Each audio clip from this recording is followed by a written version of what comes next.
Welcome to Module 6 of the Corporate Transparency Act course.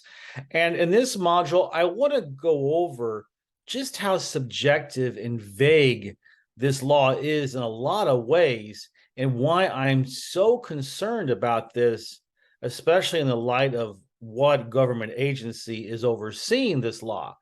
So let's talk about just a few spots in the law that are very vague. For example, when we're talking about beneficial ownership in a previous module, they have a very vague and a very subjective reference to any other form of substantial control. Well, they don't give us any guidance as to what that is. They don't specifically state what that is. So it's like when you're playing poker and you are the only you choose the wild card, right?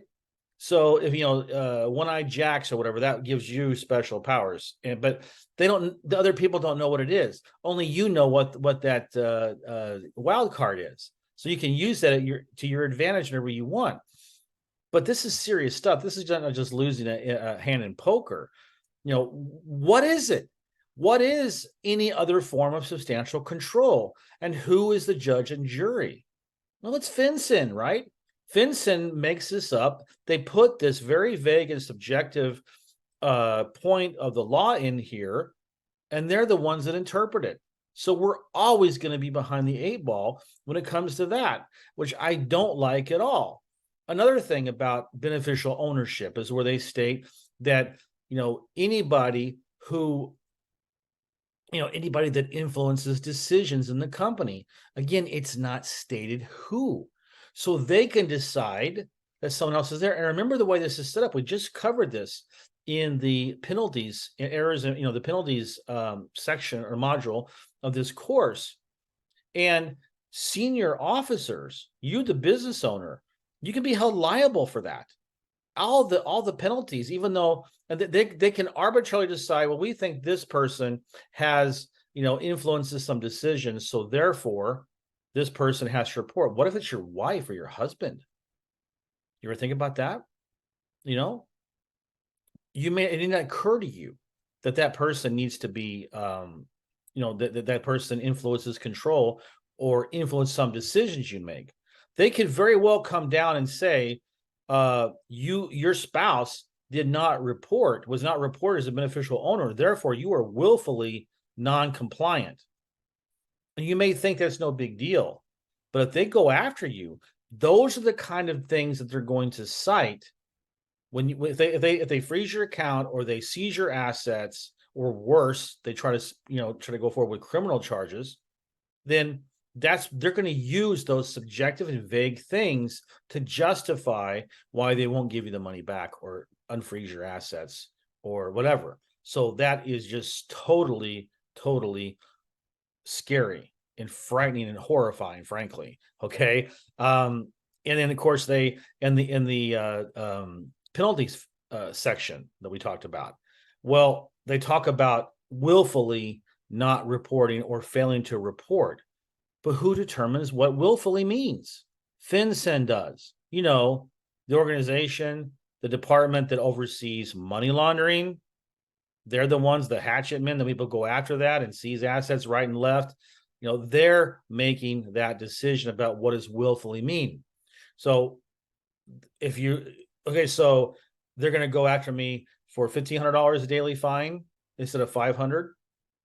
Because why? Because they determine the willfulness or not, right? What about when money's frozen and assets are seized? Not by a court order, by FinCEN, by the way. And actually banks, we'll get into this in the future module, but banks are the ones that make those decisions now. That's been changed. That's coming in a module later in this course. So you see, it's insane what's happening here. Yeah, I have some experience. It's like being with an abusive spouse or abusive father or mother.